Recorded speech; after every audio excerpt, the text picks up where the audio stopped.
na rin po si Ted Filon mga kababayan dito sa issue ni Sylvester Erich Sylvester Tulfo na ang sabi ni Ted Filon mga kababayan, wag nyo na kasing iboto. Ako, hindi ko yan iboboto. Oh, yan talaga ang sinabi ni Ted Filon mga kababayan dahil alam nyo na ang dahilan TNT.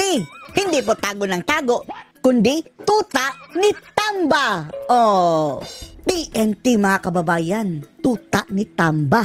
Yan ang dahilan kung bakit hindi dapat iboboto etong si Tulfo. Panoorin niyo po. May mga nag-aaway-away tungkol dun sa isang kandidato ng kesyo. Away-away na dis. Ano? Huwag niyo iboto kasi. Correct! Pag negative campaign kayo mga kababayan, laban dyan kay Tulfo. Huwag niyo iboto. Nag-aaway-away sila.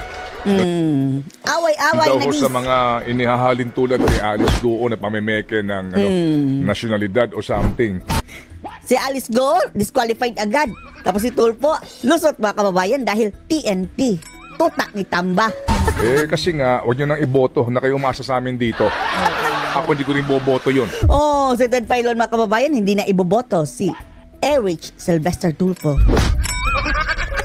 Alam niyo na dahilan. Oh, alam nyo na ang dahilan. Ito ang dahilan mga kababayan. Oh. TNT po ako.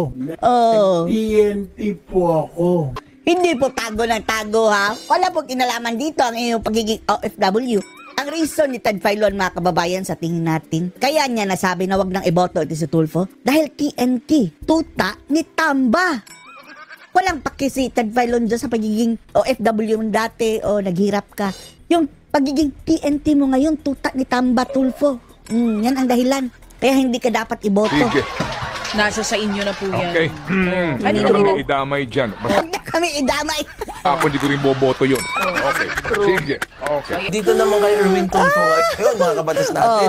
Pakinggan din natin mga kababayan ha, ang sagot. Dito isa pang binira ni Erich Sylvester Tulfo. Si batas natin mga kababayan, si Attorney Libayan, di ba? Binira niya si Maharlika at saka ito dong abogado. Pakinggan din natin ang kanyang side mga kababayan. Confident na mananalo. Confident na mananalo. Proud na proud siya mga kabatas natin. Kung gusto nyo daw ng ng senador na iboto nyo siya ng TNT. Tutak ni Tamba. Iboto nyo siya. O syempre gusto nyo yun, di ba? Kaya nga halang ang hinahalal Hangal ang hinahalal. Sige mga kabatas natin. Kilalanin ulit natin itong si Erwin Tulfo. Balatan mo, attorney. Tuloy-tuloy natin kilala. Ay, sorry. Si Erich pala. Erich. Oh. Sylvester. Silvestre. Si Erich pala mga kabatas natin. Erich. Si Erich, let's go. W dati, Pumila ako dyan sa POEA. Oh. Grabe, pati pagpila mga kababayan, achievement na. Kasi sabi nila, yun ang uso Naririnig ko, pupunta ng Saudi, yung mga seaman. Kasalanan na. Ikaw lang ang naging ganyan, Erich. Ayun ng Sandali. Alangan, hindi ka pipila. Ano kasi diswerte? Bakit tayo napunta sa POEA? Ngayon mga kababayan, hindi na kasi yan pumipila dahil celebrity na future president na mga kababayan dahil after niya matuhog yung senador, aim nila maging presidente. Ay, Diyos mo yung mga Erich Yan. Silvestre. Bakit tayo napunta sa POEA na yan? Anong gagawin mo? Pagiging Naisipan TNT. ko pumunta na. 100 lang ito, 2.5 na yung utang mo. Paano ka na lang? Ito mga kabatas natin, ang naiwan pala natin nung last time, no? Yung proud na proud siya na tinatakasan niya yung utang niya. Sa sari-sari store ha. Grabe, mandurugas mga kababayan. Responsibilidad mo yan dahil maliliit na tao yung inutangan mo. Isipin mo yan, Tinatasan! sari-sari store, umutang ka. Responsibilidad mo na bayaran yan, tatakasan mo. Katulad ng responsibilidad mo na suportahan yung mag-ina mo. Tapos, ginagamit kasi niya mga kababayan na, ako nga, may utang ako noon, hindi ako nakabayad sa sari-sari store. Yan ako nagkahirap. Proud siya mga kababayan sa pagiging palautang niya dati. Ipapasa mo sa biyanan, the best ka talaga. Let's go. Mga kabayan, So, Ang hirap ng buhay talaga pala dati. mahirap. Tapos, wala. Oo, mahirap. Kaya manloko ka na lang ng tao. Lokohin mo na yung isang bansa. Pati yung bansang Pilipinas, lokohin mo na rin. Oo, Ito doon sa buong mga bansa, nagsasabi bulaga. na wala siyang linokong Pilipino. Pilipinas ang linoko niya. Wala man akong niloko ng isang Pilipino. Pero buong Pilipinas ang niloloko ko. Alam niyo kung bakit, mga kabatas natin. Galing naman siya ng Pilipinas eh. Tapos pumunta siya ng Amerika. Correct? Paano siya makakaalis ng Pilipinas kung hindi siya manloloko muna sa Pilipinas? So, yung mga dokumento niya na peke, na inamin niyang peke, mga kabatas natin, Inamin. ginamit niya muna dito sa Pilipinas. So, niloko niya muna yung Pilipino bago niya niloko yung mga Amerikano. Okay, Yan kasi, Erich. let's go. Wala eh. Magagawin mo. Naisipan ko pumunta ng Saudi kasi dati... Oh, wow. Sige. Sino itong katropa niya ito? Na sobrang grabing hype man. Taga-Sulso, taga-Gatong din makababay si Aljo Bendijo. Akala mo, ang laki ng bayad sa'yo. Hindi ko alam na kung binabayaran siya dyan, ha? Pero mga kabatas natin, Sweldado yan ng PTV. Tayo. Galing sa tax natin mga kababayan. malamang, di ba? Parang sapat ba yung bayad sa'yo para ganyan magmukha kang Aljor Bendio? Siguro may deal sila mga kababayan kapag nanalo ka. Sureball na ako ha. Naturing nga, Maging PCO secretary siguro yan mga kababayan kapag nanalo na sa Tulfo dahil partner niya in crime. Dyan. kang media, Oh. tapos reneduce ka lang into a hype man? Taga-tango mga kababayan. Yeah, go Tulfo. Diba, grabe baka kiss ass. Akala mo Rafi Tulfo in action. Taga-yoyo.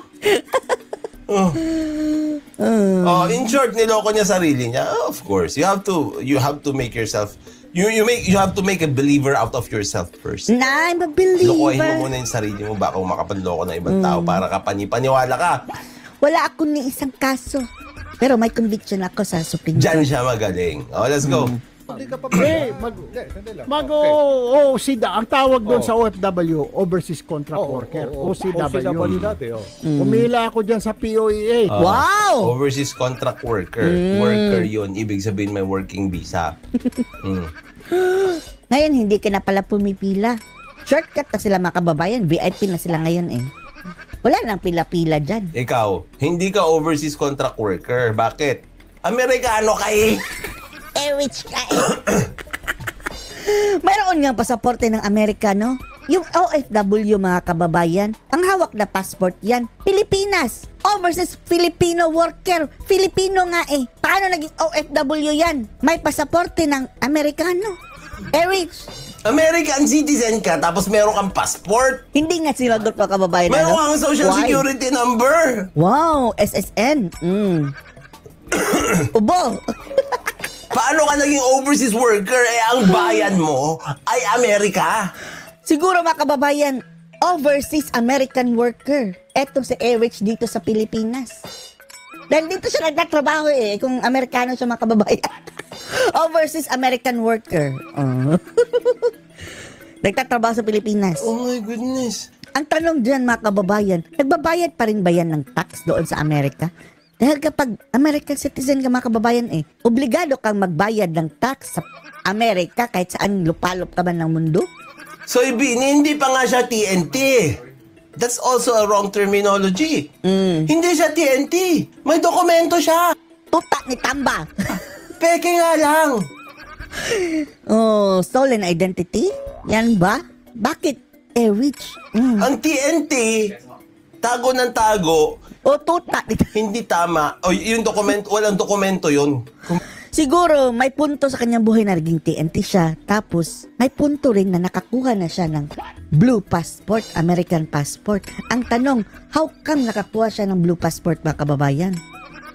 Isa lang ang requirement yan mga kababayan kung ipinanganak ka sa Amerika. Meron ba siyang birth certificate na pinakita sa Amerika mga kababayan na doon siya pinanganak?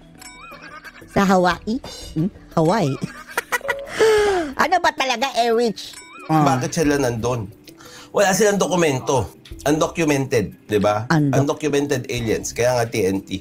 Tapos biglang nakadokumento mga kababayan, biglang nagkaroon ng passport. Yan ang dapat ipaliwanag dito. Eric Sylvester mga kababayan.